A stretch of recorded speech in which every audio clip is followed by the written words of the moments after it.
अक्सर कहा जाता है कि किसी की आत्मा मत दुखाओ, और जब ये बात हम बोलते हैं तो सवाल उठता है कि आत्मा क्या वाकई में दुखती है? क्या आत्मा को भी दुख होता है? आत्मा को भी सुख होता है, उसको खुशी मिलती है? या ये सब सिर्फ शरीर से जुड़ी हुई चीजें हैं? अध्यात्म इसके बारे में क्या कहता है? देखिए मोहन जी, जैसे बोलते हैं ना कि आत्मा दुखती है या आत्मा को मतलब आदमी कई बोलते हैं मेरी आत्मा मत दुखाओ, या ऐसा भी कहते हैं किसी की किसी की आत्मा मत आत्मा मत दुखाओ। दुखाओ। तो उसका जो अध्यात्म में जो कहा जाता है ना कि आत्मा मत दुखाओ, तो देखिए ये जो हमारी जो शुद्ध आत्मा होती है, जिसको हम वास्तव में आत्मा कहना चाहिए हमें, वो शुद्ध आत्मा तो सुख दुख से परे है। उसमें ना कोई सुख है ना दुख है। वो तो वहां पे यदि इस तरह से कहना कि आत्मा ना दुखाओ, वो तो वहां पे नहीं ऐसा सुटेबल होता है। लेकिन जो जनरल व्यवहार में हम कहते हैं कि आत्मा मत दुखाओ, तो ये जनरल हमारे लिए मतलब कि जो हम जीवात्मा होते हैं, अर्थात जो देहधारी होते हैं, शरीर जिसने धारण किया है, जिस आत्मा ने मन धारण किया है, जिसको जीवात्मा कहते हैं, तो उसके संदर्भ में ऐसा कहा जाता है कि भाई इसकी आत्मा मत दुखाओ। मतलब कि उसका अंतःकरण, मतलब उसका मन मत दुखाओ। अर्थात दुखाने का मतलब क्या है, एक प्रकार से शब्द से आपको समझ में आ रहा होगा कि कोई सुख हम दुख दे रहे हैं उसको। तो देखिए हमारे यहाँ शास्त्र में क्या कहते हैं कि जो सुख दुख का केंद्र है वो मन होता है, ठीक है। आत्मा नहीं होती है। तो जो सुख और दुख हाँ। को जो जानता है वो जानती है आत्मा, लेकिन उसका जो सोर्स होता है, जहां से वो रियलाइज करती है जिस माध्यम से, वो होता है मन। मैं मतलब आप कह रहे हो कि आत्मा को रियलाइज होता है सुख दुख? हाँ, मतलब आत्मा साक्षी होती है उस चीज की। मतलब कि देखो ज्ञाता तो आत्मा ही है, क्योंकि चेतन कौन है?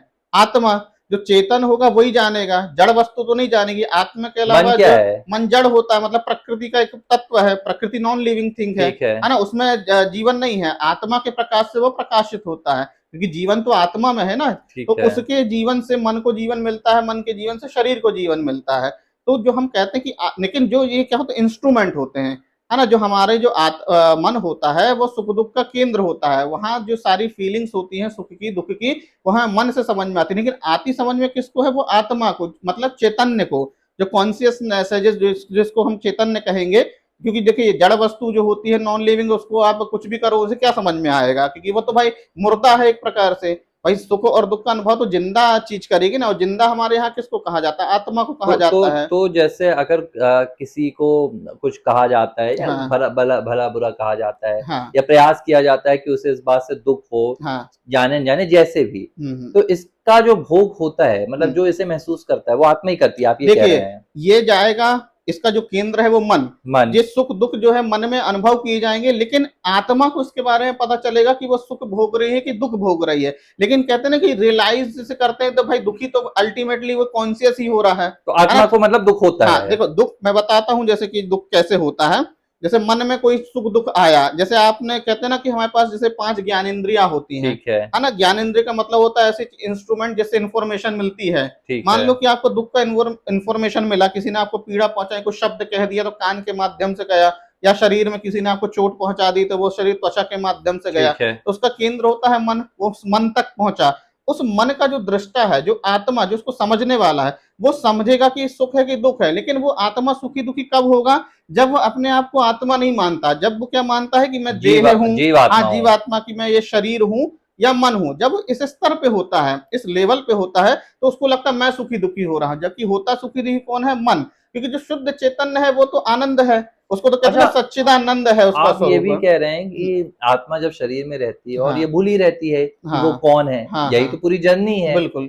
और इस जर्नी में जब वो ये भूली रहती है कि वो स्वतंत्र है, उसका शरीर से, जीवात्मा से कोई ऐसा लेना देना नहीं है, हम्म। तब उसे दुख होता है। क्योंकि देखिए दुख जो होता है वो हमको देह से होता है। कोई भी सबसे पहला तो हमारा ये जो देह होता है, जिसमें ज्ञान इंद्रियां होती हैं, आंख है, कान है उन्हें ना। पीड़ा तो होगी। उसके जरिए होगा, कोई दृश्य ऐसा देख लिया है ना, किसी ने चोट पहुंचा दी या कुछ ऐसे शब्द हमने बुरे सुन लिए, तो इन्फॉर्मेशन यहाँ से आएगी, फिर अंदर मन की ओर आएगी। लेकिन अब हमको, हम अपने आप को क्या मानते हैं कि हम तो ये देह हैं, हमको लगता है ये हम शरीर हैं। इसी के तो हम बीमार होने में अपने आप को क्या मानते हैं कि हम बीमार हैं।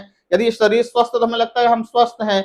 यदि मन खुश है तो हम कहते हैं हम खुश है, और मन दुखी है तो हम क्या कहते हैं कि हम दुखी है। क्यों? क्योंकि हमने क्या मान के बैठा है शुद्ध चैतन्य ने कि वह ये देह है, वह यह मन है। तो जब मन मानेगा, शरीर मानेगा, तो शरीर और मन से संबंधित जो भी जो धर्म मन और शरीर के है, उसका आरोपण उसका अपने ऊपर वो ले लेता है। जब अपने ऊपर ले लेगा तो उसको सुख दुख होगा। लेकिन जब वह अपने स्वरूप को जान लेता है, जब उसको लगता है कि मैं ये देह नहीं हूँ, मन नहीं हूँ, तब वो इससे परे चला जाता है, तो वो स्थिति अलग होती है। तो कहने का तात्पर्य ये है कि आत्मा को उस स्तर पर सुख दुख होता है जब अपने आप को देह या मन मानती है, और जब वो इससे परे हो जाती है तो फिर से सुख दुख से वह उसका छुटकारा हो जाता है।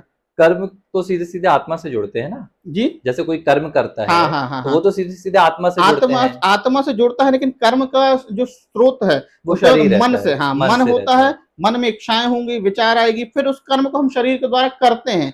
देखिए सबसे पहले क्या होता है कि कोई भी हमारा जो कर्म होता है उसके पीछे कारण स्वभाव होता है, स्वभाव को हम कहते हैं कारण। ठीक फिर है, उस स्वभाव के हिसाब से, स्वभाव जैसे मैंने बताया प्रकृति के 3 गुण होते हैं, है ना, सात्विक, राजसिक, तामसिक। ठीक फिर है, उस सत्व रज तम के कारण हमारे मन में क्या विचार पैदा होंगे, हम जैसे स्वभाव वाले होंगे वैसा हम में विचार आएगा, और जैसा विचार होगा हम वैसा कर्म करेंगे। तो जो कर्म है पूरा का पूरा स्वभाव से होता है, स्वभाव से मन में आता है और मन से शरीर पे आता है। लेकिन जो आत्मा अपने आप को जब मन मान लेती है तो उसे लगता है कि भाई ये मेरा स्वभाव ही मैं हूँ, और मेरा मन ही मैं हूँ, और मेरा शरीर ही मैं हूँ। तो इसके जरिए उसको लगता है कि जो मैं कर्म हो रहा है वो मेरे द्वारा हो रहा है, और जो इसके द्वारा जो मुझे सुख दुख की अनुभूति हो रही है वो मुझको ही हो रही है। लेकिन जब वो ये समझता है कि नहीं, ये शरीर तो एक आवरण है, ये मन तो आवरण है, भाई मैं तो इससे परे की एक ऐसी चीज हूँ, ये जो कि मैंने कहते हैं ना कि गीता में कहा कि ये आत्मा ने मतलब शरीर को कैसे धारण किया, जैसे हम शरीर में कपड़ा धारण करते हैं, ठीक क्योंकि है। एक प्रकार आवरण हो गया।